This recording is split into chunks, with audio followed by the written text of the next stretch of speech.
I live in Taos, New Mexico. And yeah, you're in my studio right now. I have a smallish studio, and I do a lot of different kinds of art. I do painting, sculpture, drawing, film, and performance art. Just because it's so beautiful in the picture here, can you talk about this painting that you're working on that we can see right here? Yeah, let me see if I can move my camera so you can see a little better. How's that? That is beautiful. Are you working on this from a photograph or from your mind? This one is based on a photograph. It's an old photograph of an anonymous man and boy from 1856. So it's right after photography was invented. So the very first photographs ever invented in the world were invented in 1855 in France by a French artist whose last name was Daguerre. And so they called the photos daguerreotypes. And it was really just a bunch of different chemicals all onto a piece of tin. Or not tin, but another type of metal. They later changed them to tin because it was cheaper.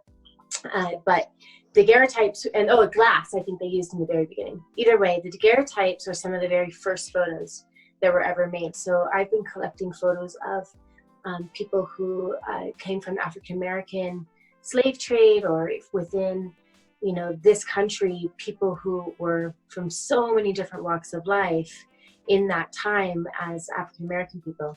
I just, collected their photos, but all anonymous photos. So, these pieces are all from little photos blown up really big. So this starts as a drawing, which I can get you closer so you can see. So this is all drawing with pencil. And then I start to paint it. So the background is painted, and I'm just starting to paint on the boy's face. And you can see how he has paint on his face now too. And eventually it'll be completely What painted. kind of paint, what kind of paint you're using? Is it acrylic or oil paint? I am using oil paint. Mm-hmm.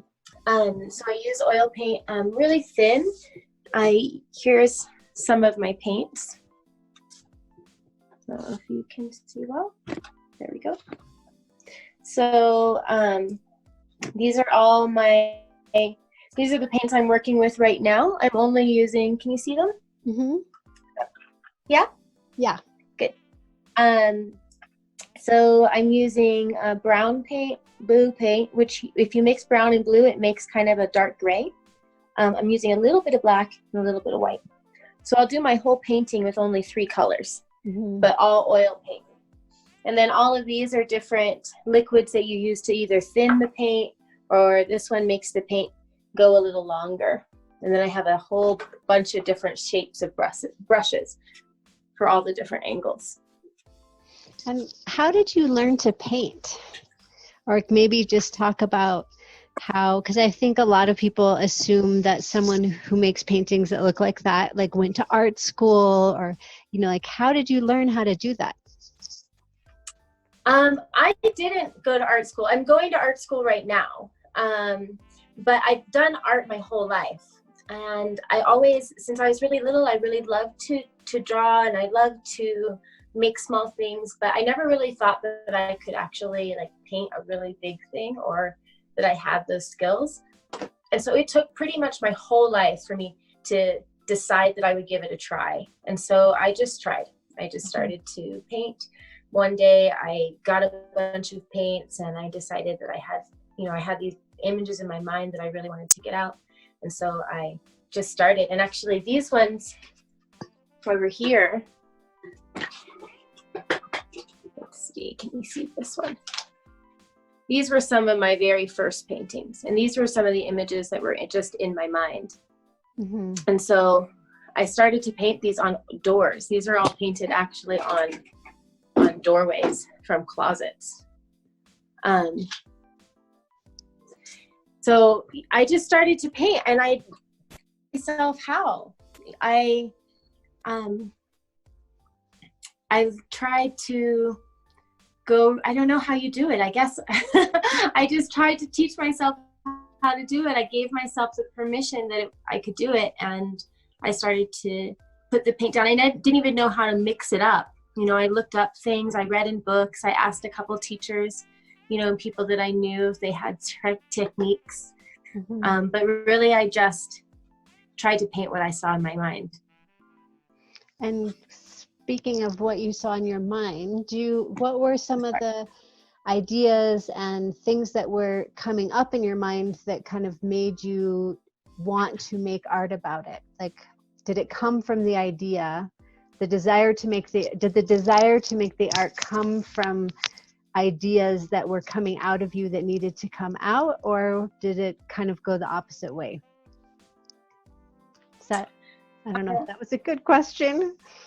It is a good question. I guess it maybe goes both ways. So for me, I've always had a lot of different ideas in my mind. Like I never thought I really could draw or paint. And so mostly I like to take photographs. I thought, okay, like the only way that I can show the world how I see things, which is what I think art is, was if I could take photographs of it. Because then you're sort of seeing through my eyes, is how I thought about it.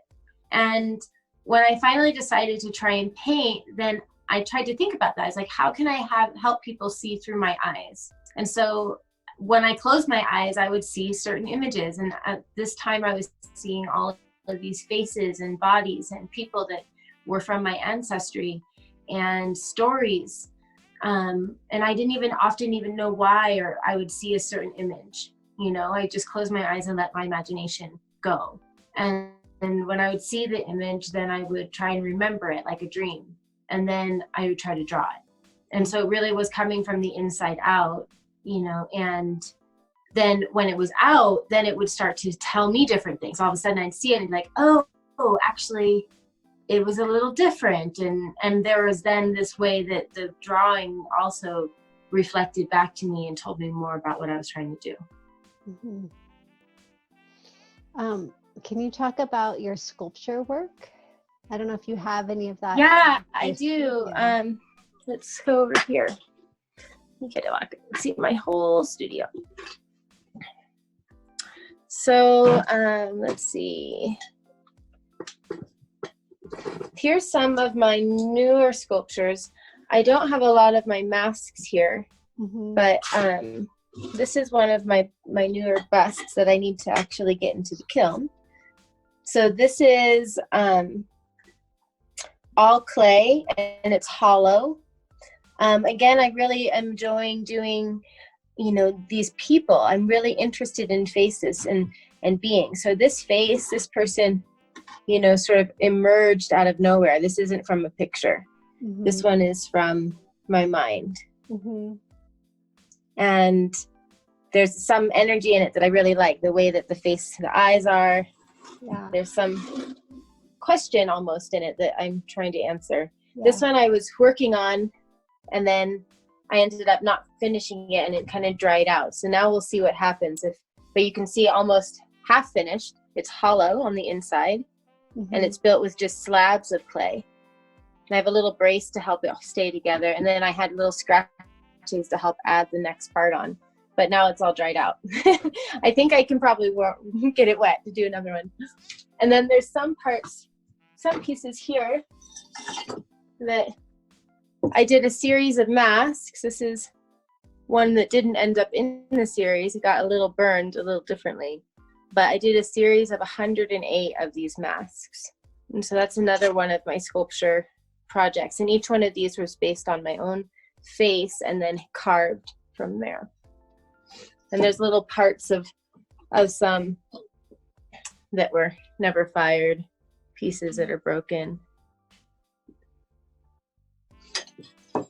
This is just a little random nose.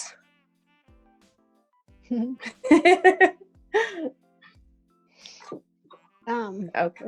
Where have you shown your artwork besides in your studio? Like, where are the different places that you have had shows or are going to have shows? I've shown my artwork in many different kinds of places. I recently had a show at the University of New Mexico. They had a really big show of all of my work, which was really quite beautiful and nice to be able to show everything that I had in one big show. And it was this place where I did go to school and take some art classes in the last couple of years, and really helped me understand a little bit more about what I was doing and give me more techniques and tools. And I've shown in the Harwood Museum here in Taos, and I will also be showing there again, maybe this year.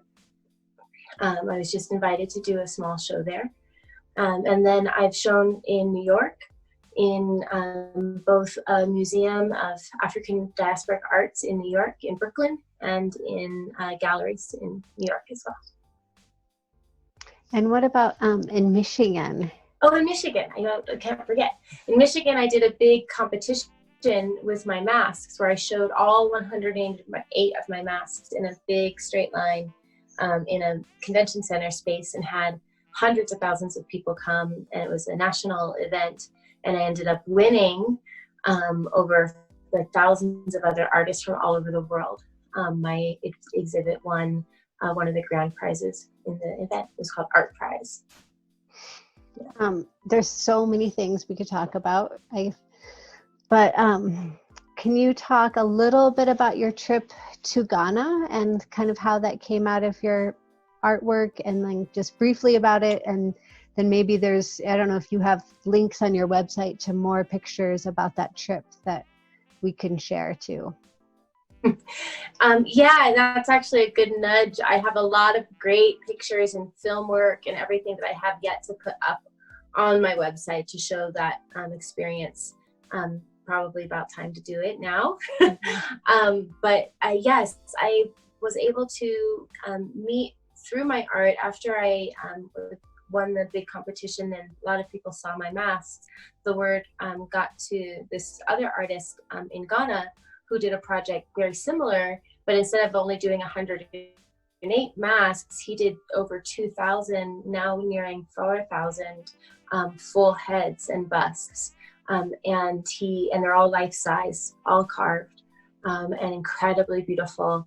But he had a residency space and a place where many artists, African artists and master artists, were working, doing sculpture to build a large museum of African history in Ghana. And so I was invited to come and participate and help work as a contributing artist to the installation and just experience Ghana. At the same time, I also went and worked with some other artists that were there and kind of got a chance to see the country a little bit. So that work is there are some pictures that I'll be putting up soon. Okay. And what advice would you want to give young people in northern New Mexico who love to do art but don't know how they can get better at it, or don't know how it could be something they can really do in their life? What advice would you want to give them? I think the most important thing that I've learned about being an artist is that you really, your whole life can be your art, right? Everything that happens to you, everything that you think about, everything that you have around you can be made into art. And to realize that no matter what you have, you do have things to make art with, even if you just have your body, to make art with sometimes, but you can make art out of garbage. You can make art out of, cardboard, stuff that you find around. I found doors and just painted on them. You can even make your own paints if you get really creative, and learn. So for me, if you really love to do art, I would say do it all the time. Do it with everything that you can find, and know that there's nothing at all that you can't do, really. That if you can think about it, you can make it. And that's exciting. That was freeing to me, and I think is really important. Someone who's, for myself, always had to kind of figure it out and didn't always have access to you know, to teachers or to materials or things like this. Like when I realized that I can make art out of basically anything, then that was the end. That was freedom for me. And it's really possible to be an artist, that if you are really, really dedicated and you just keep doing it, no matter what anybody says,